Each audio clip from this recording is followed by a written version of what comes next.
साथियों, स्वागत है आप सभी का आपके अपने YouTube चैनल ऑनलाइन ITI मंत्रा में। जैसा कि आप सभी को पता है कि हम वर्कशॉप कैलकुलेशन एंड साइंस की सेकंड ईयर के बच्चों के लिए एक सीरीज चला रहे हैं जो कि सभी ट्रेड के लिए कॉमन है, चाहे वो मैकेनिकल ग्रुप है चाहे वो इलेक्ट्रिकल ग्रुप है, तो सभी ट्रेड के लिए कॉमन होता है।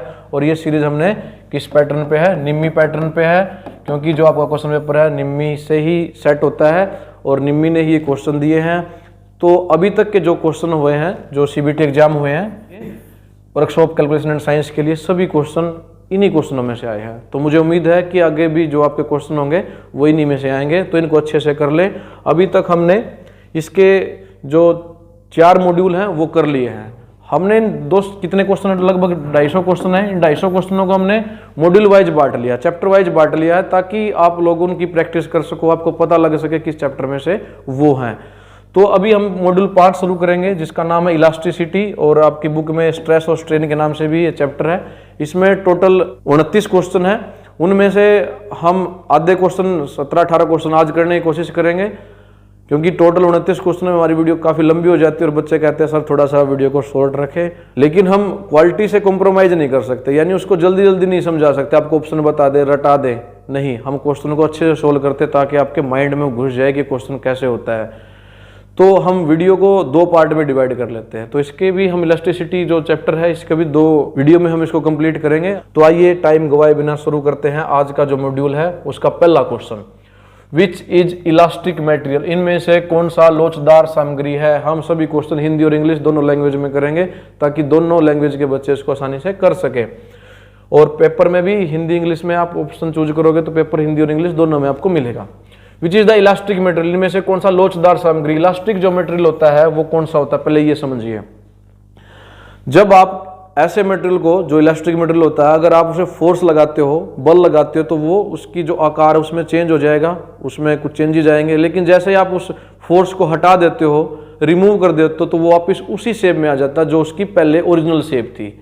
तो इस तरह के मटेरियल को हम बोलते हैं इलास्टिक मटेरियल। तो अब 4 ऑप्शन में से बताना है कि ऐसा मटेरियल कौन सा है। इनमें से ऑप्शन आपके पास है नाइलॉन, पॉलीस्टीरीन, सेलुलोइड और पॉलीकार्बोनेट। तो इनमें से जो हमारा इलास्टिक मटेरियल है वो है नाइलॉन। नाइलॉन एक ऐसा मटेरियल है जो अगर हम इसको खींचते हैं, इस पे बल लगा के, तो ये अपनी शेप तो चेंज कर लेगा, लेकिन जैसे इसका बल आप हटा दोगे तो वापस उसी शेप में आ जाएगा। बाकी जो मटेरियल है ये टूट जाएंगे लेकिन अपनी शेप चेंज नहीं करेंगे, या अगर शेप चेंज करेंगे तो वापस उसी शेप में नहीं आएंगे। तो इसका आंसर हमारा हो जाएगा ए, नाइलॉन।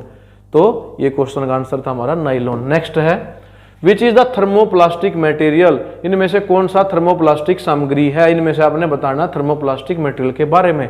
अब पहले समझ लेते हैं थर्मोप्लास्टिक होता क्या है। हमारे पास 2 तरह की प्लास्टिक होती है, एक होती है थर्मोसेटिंग और दूसरी होती है थर्मोप्लास्टिक। जो थर्मोसेटिंग होती है उसको आप जब पिघला के बनाते हो, कोई भी ऑब्जेक्ट बनाते हो, मटेरियल में यूज करते हो, तो वो सिर्फ एक बार यूज होता है, यानी जो एक बार वो सेट हो गया तो दोबारा उसको रीमेल्ट करके आप रिमोल्ड नहीं कर सकते, दोबारा उसकी कोई भी वस्तु नहीं बना सकते। जैसे आप उसको दोबारा पिघलाने की कोशिश करोगे तो वो जल जाएगा, उसका दूसरा मटेरियल नहीं बनेगा। लेकिन जो थर्मोप्लास्टिक होती है, इस मटेरियल को आप बार बार यूज कर सकते हो। इसको हीट करके, पिघला के, इसको मेल्ट करके दोबारा किसी दूसरी शेप में आप इसको डाल सकते हो, मोल्ड कर सकते हो। उस तरह की प्लास्टिक को हम बोलते हैं थर्मोप्लास्टिक। तो ऑप्शन में से बताना इनमें से थर्मोप्लास्टिक कौन सी है। तो ऑप्शन आपके पास है बुटाइल रबर, नाइलॉन, नियोप्रीन या विनाइल पॉलीमर्स।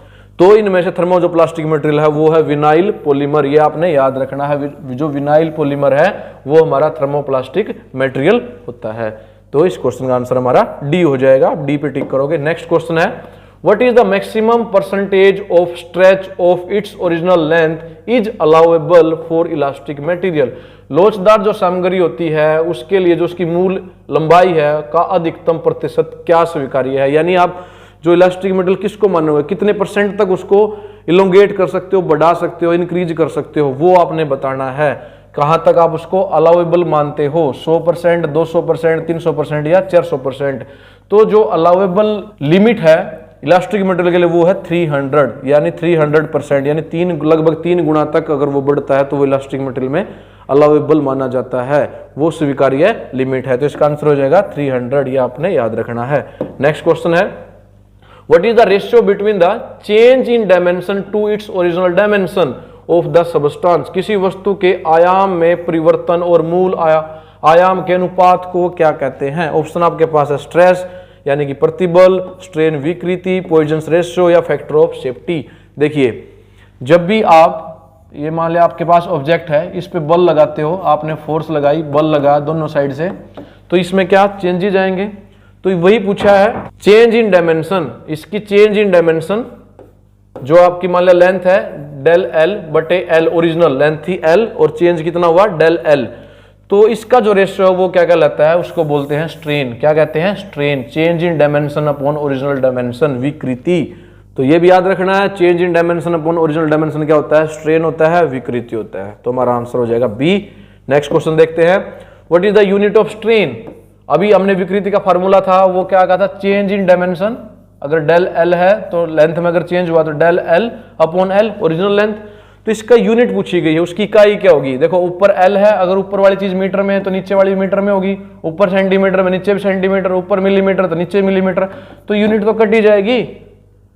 तो जो स्ट्रेन है यूनिट लेस होता है, उसकी कोई यूनिट नहीं होती है। तो ऑप्शन में देखते हैं केजी पर सेंटीमीटर स्क्वायर नहीं, न्यूटन पर मीटर स्क्वायर नहीं, मीटर नहीं, नो यूनिट। यस, उसकी इकाई होती ही नहीं है, जो स्ट्रेन है उसकी इकाई नहीं होती है।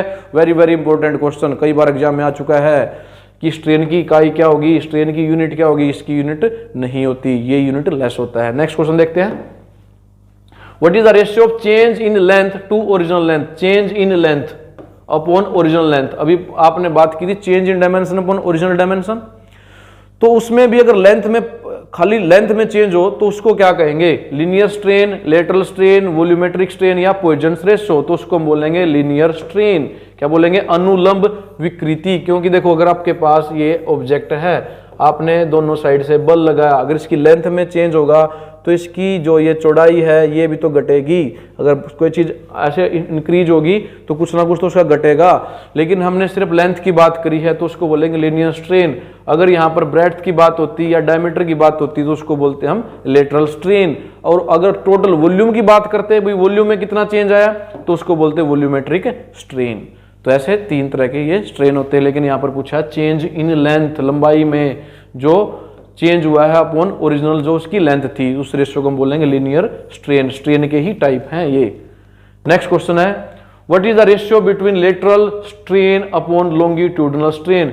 दोनों ही स्ट्रेन है, तो पूछा गया lateral strain upon longitudinal strain, दोनों के रेशियो को हम क्या कहेंगे? पार्श्व विकृति और अनुलंब विकृति के अनुपात को हम क्या कहते हैं?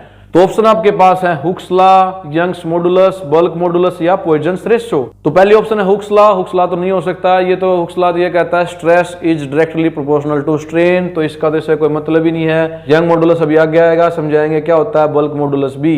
लेकिन जो लेटरल स्ट्रेन और लॉन्गिट्यूडिनल स्ट्रेन होता है, इसका जो रेशियो है वो कहलाता है पॉइजंस रेशियो। क्या कहलाता है? Poisson's ratio. म्यू से इसको डिनोट करते हैं। तो जो पॉइजंस रेशियो क्या होता है? Lateral strain upon longitudinal strain. ये आपने याद रखना है। नेक्स्ट क्वेश्चन है 8th question, which symbol is use to express the change in length? ये कहता है कि चेंज इन लेंथ को एक्सप्रेस करने के लिए आप कौन से सिंबल का प्रयोग करते हैं? तो आपके पास है ऑप्शन ए है एल, ऑप्शन बी है डेल एल, ऑप्शन सी है स्मॉल एल या ऑप्शन डी है ई। तो जो चेंज इन लेंथ है उसको हम डिनोट करते हैं डेल एल से। किसे डिनोट करते हैं? डेल एल से। ये चेंज इन लेंथ का दर्शाने का एक तरीका होता है। तो हमारा आंसर क्या हो जाएगा? B, del L. तो आप इस पे बी पे टिक करोगे। नेक्स्ट क्वेश्चन है, which one is the ratio of stress? इनमें से प्रतिबल का अनुपात कौन सा है? तो आपने बताना है कि जो स्ट्रेस का फॉर्मूला है वो क्या होगा। Load and area, load and direction, load and diameter, load and time. तो जो ये हमारा क्या स्ट्रेस होता है, जैसे हम यहाँ पे फोर्स लगाते हैं, लोड लगाते हैं, और अगर इसको हम फोर्स को डिवाइड कर दे एरिया से, इन दोनों का रेशियो क्या कहलाएगा? हमारा क्या कहलाएगा? स्ट्रेस। तो स्ट्रेस क्या होता है? Load upon area. क्या होता है? Load upon area. तो हमारा आंसर क्या हो जाएगा? Load and area. इन दोनों का जो रेशियो है वो क्या कहलाता है? हमारा स्ट्रेस कहलाता है। फोर्स अपॉन एरिया भी कह सकते हैं, लोड अपॉन एरिया भी कह सकते हैं। तो इन दोनों का रेशियो है स्ट्रेस। ये इसका आंसर था ए। तो इसका फार्मूला भी ऐसे ही बनता है, stress is equal to force upon area. Next question, which force act on the rivets, rivet के ऊपर कौन सी फोर्स एक्ट करती है। रिविट कहाँ यूज करते हैं हम, जैसे आपने देखे होंगे आपके घरों में बाल्टियां हैं, आपकी संदूक हैं, या कोई भी दो सीट हैं, आप उसको जोड़ने के लिए रिविट का प्रयोग करते हो। इस प्रकार से आपके रिविट होते हैं। रिविट है वो होल में डाल के उसको ऊपर और नीचे से चोट करते हैं, उसके लिए यूज करते हैं रिविट का। तो इसमें से कौन सा फोर्स है जो इस पे एक्ट करती है, tensile force, compressive force, shear force या बेंडिंग फोर्स। अब पहले चारों फोर्स को समझ लेते हैं। आपके पास ऐसे कोई ऑब्जेक्ट है, अगर ऐसे फोर्स लगी है दोनों साइड, वो उसको खींच रही, इलोंगेट कर रही है, तो इस तरह की फोर्स को बोलते हैं टेंसाइल फोर्स।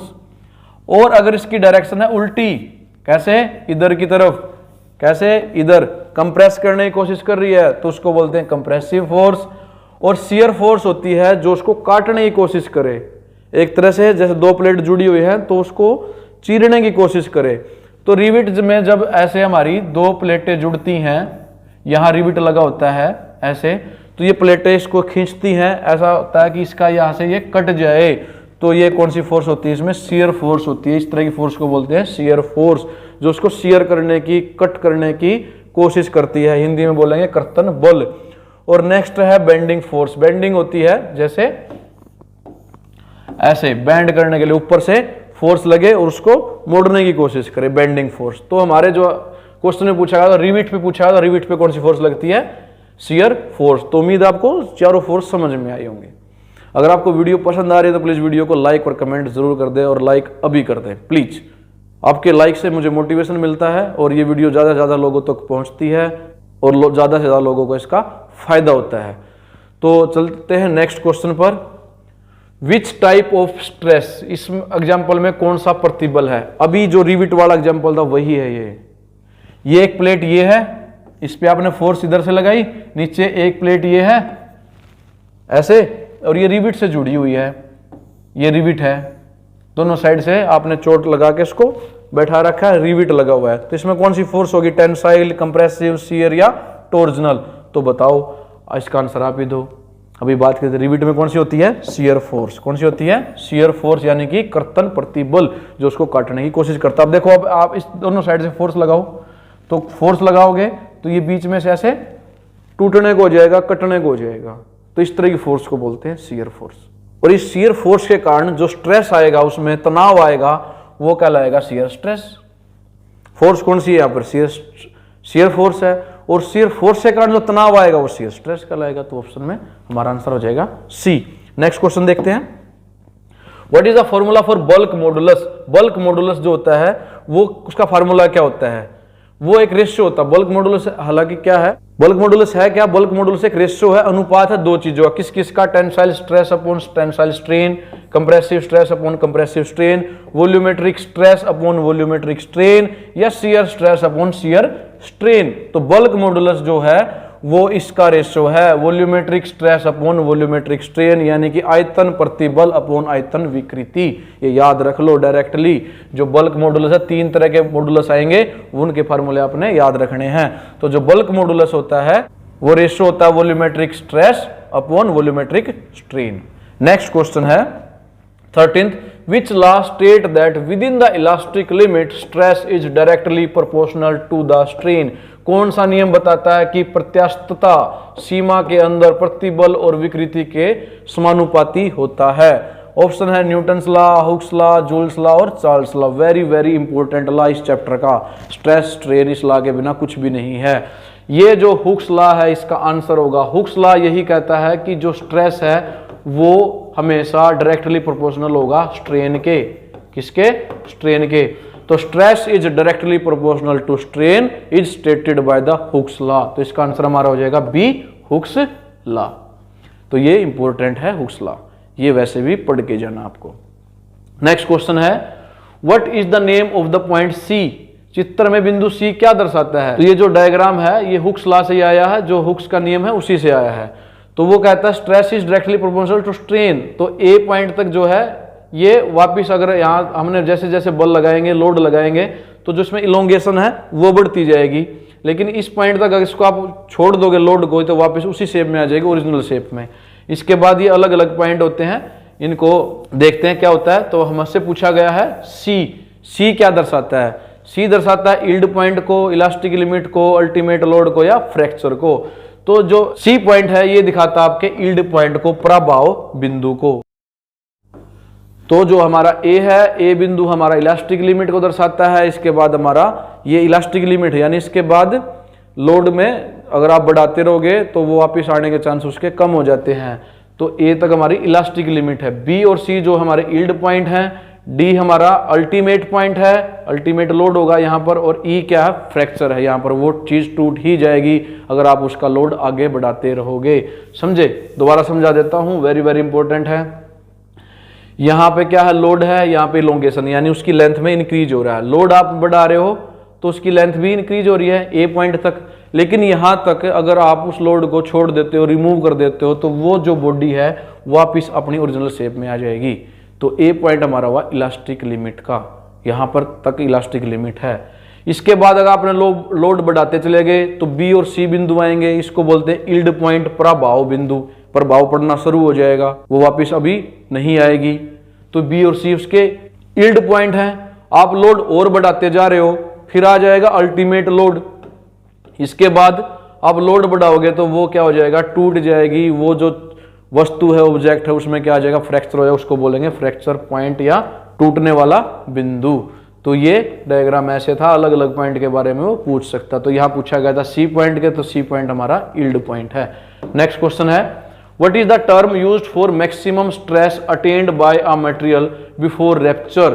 टूटने से पहले एक सामग्री द्वारा प्राप्त अधिकतम तनाव के लिए किस शब्द का प्रयोग किया जाता है? भाई टूटने से पहले, टूटी नहीं है वो, लेकिन वो टूटने वाली है और आप लोड बढ़ाते जा रहे हो, तो उसके लिए आप किस टर्म का प्रयोग करते हो? टेंसाइल स्ट्रेस का, कंप्रेसिव स्ट्रेस का, वर्किंग स्ट्रेस का या अल्टीमेट स्ट्रेस का? देखो टेंसाइल स्ट्रेस मैंने बताया था वो नहीं हो सकता। कंप्रेसिव, इस डायरेक्शन में जो फोर्स लगाते हो तो कंप्रेसिव स्ट्रेस उसमें आता है। वर्किंग स्ट्रेस, जहां बॉडी वर्क कर रही है जिस लोड पे, वो वर्किंग है। अल्टीमेट स्ट्रेस होता है उच्चतम प्रतिबल। ये तो ज्यादा से ज्यादा अल्टीमेट लगा दिया आपने लोड उस पे, और उस लोड के कारण जो स्ट्रेस आया वो अल्टीमेट स्ट्रेस कहलाएगा। इसके बाद आपकी बॉडी रैप्चर हो जाएगी, टूट जाएगी, तो उसको हम कहेंगे अल्टीमेट स्ट्रेस। अभी हमने अल्टीमेट पॉइंट भी पढ़ा था यहाँ पर, ये ई पॉइंट।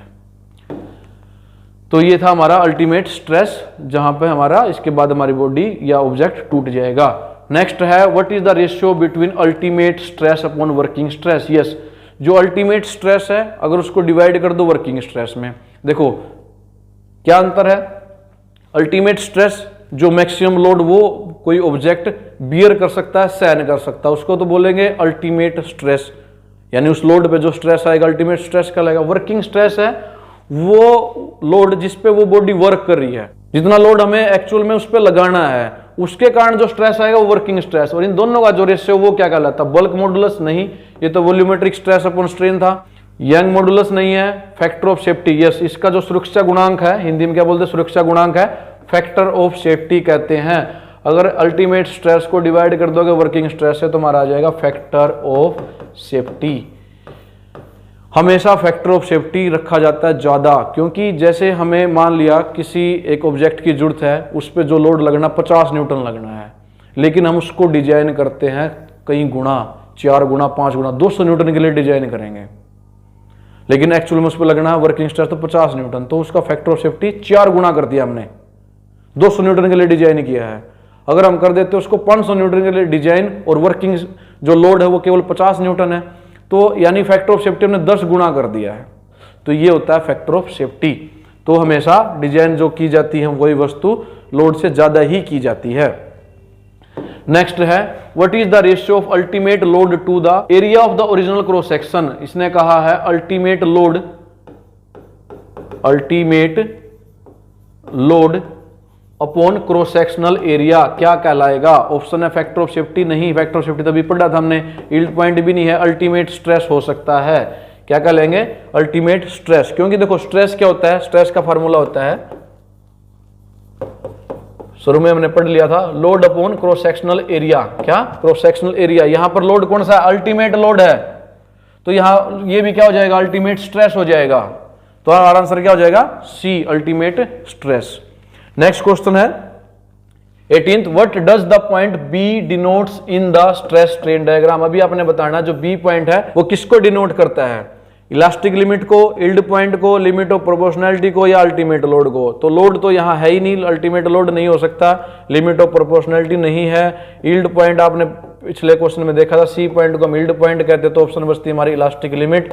तो जो हमारी इलास्टिक लिमिट है वो बी पॉइंट तक है, और ए पॉइंट भी हमारी इलास्टिक लिमिट ही है, और बी तक हमारी इलास्टिक लिमिट का मैक्सिमम पॉइंट है, प्रत्यास्थता सीमा, लास्ट सीमा है ये बी पॉइंट इलास्टिक लिमिट। तो इसका आंसर हो जाएगा हमारा ए इलास्टिक लिमिट। तो साथियों ये थे हमारे 18 क्वेश्चन इस मॉड्यूल के, 5वें मॉड्यूल के, जिसका नाम इलास्टिसिटी है। और मुझे लगता है कि वीडियो ये ज़्यादा लंबी हो जाएगी अगर आगे क्वेश्चन भी करेंगे तो, क्योंकि टोटल क्वेश्चन हमारे 29 हैं लगभग, और वो आगे एक दो उसमें न्यूमेरिकल भी आएगा जिसको सोल्व करने में थोड़ा सा टाइम लग जाता है। तो जो आगे क्वेश्चन है हम नेक्स्ट वीडियो में करेंगे। तो आप लोगों को जो 18 क्वेश्चन है उम्मीद है अच्छी तरह से समझ में आए होंगे। अगर आप लोगों को ये क्वेश्चन समझ में आए तो प्लीज़ वीडियो को लाइक कमेंट ज़रूर करें। आपके लाइक और कमेंट मेरे लिए बहुत ज़रूरी हैं, क्योंकि वो मुझे बहुत हौसला देते हैं, जिससे मैं और वीडियो जल्दी जल्दी आपके लिए लेकर आता हूँ। तो लाइक ज़रूर करें, और जो बच्चा चैनल पर नया है, जिसने अभी तक सब्सक्राइब नहीं किया, चैनल को सब्सक्राइब कर ले, नोटिफिकेशन ऑन कर ले, ताकि उसको नेक्स्ट वीडियो की नोटिफिकेशन समय से मिलती रहे। तो धन्यवाद साथियों आप सभी का वीडियो देखने के लिए। जल्दी मिलेंगे अपनी नेक्स्ट वीडियो में, जिसमें हम इस मॉड्यूल के नेक्स्ट क्वेश्चन करेंगे। तब तक के लिए जय हिंद।